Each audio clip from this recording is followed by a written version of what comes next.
हाँ दोस्तों, मैं रवि कुमार राजपूत। आप देख रहे हैं निष्पक्ष न्यूज़। आज जैसा कि बता रहे हैं कि आज 4 जून तारीख है, वो तारीख है जिससे आज दिल्ली में वो राजा के तौर पे बैठने वाले का जो निर्णय है वो निकलने वाला है। और बात कर रहे हैं हम यहाँ उन्नाव की लोकसभा सीट पे हैं।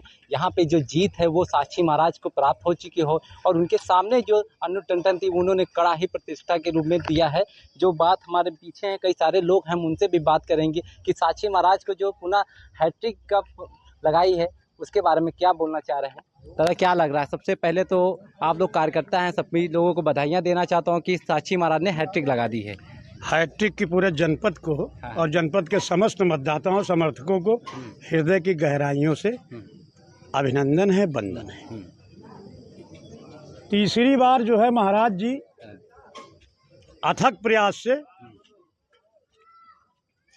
पूरे प्रदेश में जब जो है समाजवादी का प्रचंडता से जो है टक्कर हो रही हो, तो हम तीसरी बार, ये एक संत की जीत है, सामाजिक जीत है। और महाराज जी जो है निर्विवाद रहे, कभी उन्होंने पार्टीशन पैदा नहीं किया जनपद के अंदर, कोई भेदभाव नहीं किया, इसलिए वो पुनः तिबारा 50,000 वोटों से लगभग जीत हुई है। मगर बात की जा रही थी, और भी लोग हैं, कि इस बार जो बाबा होंगे वो 5 लाख पार होंगे। क्या लग रहा है कि इतनी छोटी सी जीत मिली है, इससे बाबा संतुष्ट रहेंगे? नहीं, महाराज जी तो हमेशा संतुष्ट रहते। संत का काम क्या है? संत तो संत होता है, उसको जीत और हार की कोई परवाह नहीं।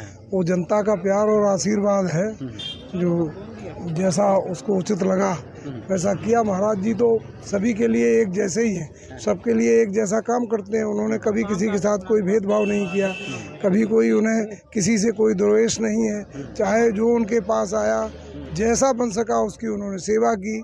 तो महाराज जी, संत का काम सिर्फ सेवा करना होता है, तो उसका जीत हार और इनसे कोई ज़्यादा सरोकार नहीं है। वो संत हैं, संत के रूप में ही उन्होंने हमेशा काम किया, हमेशा परोपकार में अग्रणी रहे। इन्हीं शब्दों के साथ उन्नाव की देवतुल्य जनता को बहुत बहुत बधाई एवं शुभकामनाएं देता हूं, जो उन्होंने अपने ऐसे कर्मठ और ईमानदार प्रत्याशी को चुना।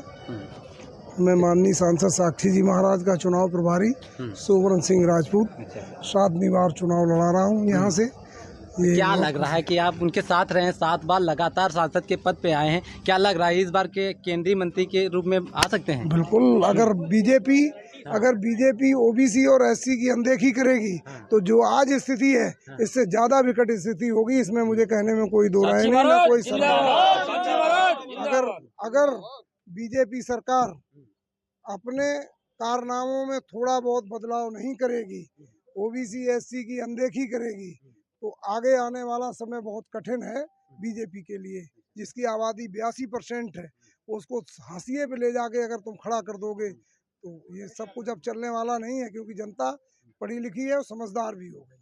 अगर विपक्ष की तरफ से अगर बाबा जी को ऑफर मिल जाए कि मंत्री पद पे हम आपको देंगे, अगर बीजेपी आपको नहीं दे रही है, तो क्या लगता है? विपक्ष की तरफ अगर महाराज जी को प्रधानमंत्री के पद का भी ऑफर मिला तो वो ठुकरा देंगे, इतना मैं विश्वास के साथ कहता हूं। क्योंकि मुझे 35 साल लगभग महाराज जी के साथ हो गए। 7वां इलेक्शन में चुनाव लड़ा रहा हूँ, हर बार चुनाव इंचार्ज होता हूँ महाराज जी का। अगर महाराज जी को कोई विपक्षी प्रधानमंत्री का ऑफर दे कि प्रधानमंत्री तुम्हें भारत का बना देंगे और मेरे पास आ जाओ, तो मुझे नहीं लगता है कि महाराज जी एक बार भी हाँ करेंगे। उस पद को ठुकरा देंगे, लेकिन पार्टी के साथ रहेंगे। आप महाराज जी के प्रभारी रहे हैं, उन्नाव की जनता का जो प्यार मिल रहा है महाराज जी को, तो उन्नाव की जनता के लिए आप क्या संदेश देना चाहते हैं? उन्नाव की जनता देवतुल्य है। मैं पहले ही कह चुका हूँ कि उन्नाव की जनता देवतुल्य है, देवताओं के समान है। उसने जो अपना निर्णय दिया उसको हम सम्मान के साथ स्वीकार करते हैं। हो सकता है गलतियां महाराज जी से हुई हों या हमसे हुई हों, तो उनके लिए मैं उन्नाव की जनता से क्षमा मांगता हूं कि उससे ज्यादा बेहतर काम करके दिखाऊंगा। चलिए, और भी लोग हैं, उनसे भी बात करते हैं। लोगों का जो उत्साह है वो क्या लग रहा है? देखिए, इस बार ये जो महाराज जी की जो जीत हुई है उनकी पर्सनल जीत है। ठीक है, जितना हम लोग उम्मीद सोचे थे उतने वोटों से नहीं जीत पाए हैं, लेकिन आप देख रहे हो इस बार के चुनाव में बहुत सारे बड़े बड़े उम्मीदवार भाजपा से धराशायी हो गए, लेकिन उस बीच पे भी महाराज जी ने हैट्रिक लगाई है और लगभग 50,000 वोटों से जीते हैं। क्या लग रहा है कि क्या कमियां रही जो महाराज की वोट प्रतिशत जो कम हुआ है? नहीं, कमियां कुछ नहीं रही हैं, बट ये है कि इसमें समीक्षा करी जाएगी कि इतना वोट थोड़ा सा कम क्यों हुआ है, और जो भी कमियां हैं उनको दूर किया जाएगा। लेकिन इस बार जो कमियां हैं, कार्यकर्ता उदासीन रहा। कमियां हैं कि जिस समाज, जिस मिनोरिटी, जिस कमेटी से महाराज जी जो है सांसद और सांसद की टिकट लाते हैं, वो समाज जो है यहाँ अनदेखा किया गया। यहाँ 10 साल अनदेखा किया गया, उसका डिसऑनर हुआ, अनादर हुआ, लेकिन फिर भी उसने जो है तिबारा जो है अपने सम्मान को सुरक्षित करने के लिए और अपनी व्यवस्था को सुरक्षित करने के लिए महाराज जी को चुनाव जिताया गया। तो क्या लग रहा है अगर महाराज इस बार नहीं ध्यान देंगे वोटर को तो 2029 के चुनाव में क्या होगा? बिल्कुल निश्चित है, अगर समाज का जो है डिसऑनर होगा, SC BC यहाँ अनादरित होगा, अनादर होगा, तो परिणाम बुरे होंगे। तो बाबा किसे देख रहे हैं ज्यादा आपके वो से? महाराज जी जो है देख सभी को रहे, लेकिन यहाँ जो है महाराज जी के कुछ करता धरता रहे जिन्होंने सम्मान समाज के नहीं दिया।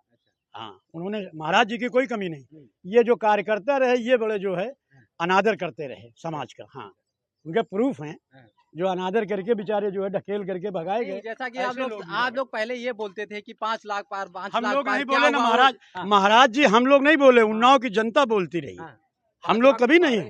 क्या बता रहे? 5 लाख तो पा रहे हैं। 5 लाख क्यों? 5 लाख तो पा रहे हैं। हाँ, 5.5 लाख पाई ना, 5.5 लाख पाए बिल्कुल तो सही कहा। पत्रकार बंधु कहाँ हम पीछे हैं? नहीं, कहाँ पीछे, हम 5 लाख पार हैं। 5 लाख चैलेंज बिल्कुल देखो, सही। ब्रह्मांड से बिल्कुल रिपोर्ट सही। दे रहे हैं। ये बोले थे 5 लाख से हम विजयी होंगे, ये नहीं कहा था कि 5 लाख वोट पाएंगे हम। नहीं, 5 लाख पार, हम 5 लाख हम पार अपने हुए। कैंडिडेट के लिए कहा था 5 5 लाख लाख पार पार। रहेगा, हम दुनिया को नहीं जानते हम हैं। 5 लाख पार हुए।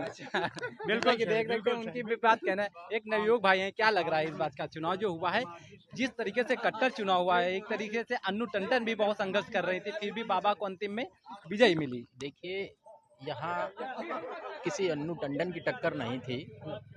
इस बार जो जनता है उसका कहीं ना कहीं 10 साल सत्ता में रहने पर कहीं ना कहीं थोड़ा बहुत बदलाव करने का मन बनाती है, हमेशा बनाती है, कोई नई बात नहीं है। भारतीय जनता पार्टी में सबसे बड़ी एक समस्या रही है जो नीचे स्तर पर रही है कि कार्यकर्ताओं को थोड़ा अनदेखा किया गया, जिससे कार्यकर्ता थोड़ा निराश रहा। तो इस बार कार्यकर्ताओं को ध्यान देने की आवश्यकता है और कहीं ना कहीं विपक्ष अपने मंसूबे में कामयाब हुआ है। उसने दुष्प्रचार किया कि संविधान की रक्षा करना है, संविधान खत्म हो जाएगा। कहीं ना कहीं इन सब बातों को लेकर के थोड़े उनके स्तर में उनने अपना काम सफल रहे हैं। धीरे धीरे जनता सब चीज़ें समझती है, फिर से बदलाव होगा, फिर से भारतीय जनता पार्टी अगली बार जो प्रदेश की स्थिति है उसमें फिर से बहुत मजबूत आएगी और आगे से सब स्थितियां सुधर जाएंगी। जैसा कि आप देख रहे थे कि जो उन्नाव में है, यहाँ के जो कार्यकर्ता हैं उन लोगों का साफ तौर पे कहना है कि अगर इस बार बाबा जी ने हम लोगों को नहीं ध्यान दिया तो 2029 का जो चुनाव आने वाला है उसमें जो हार इतनी छोटी सी मिली है, शायद आने वाले टाइम में हार ही बाबा को मिल जाए। आप देख रहे हैं निष्पक्ष न्यूज़, मैं रवि कुमार राजपूत।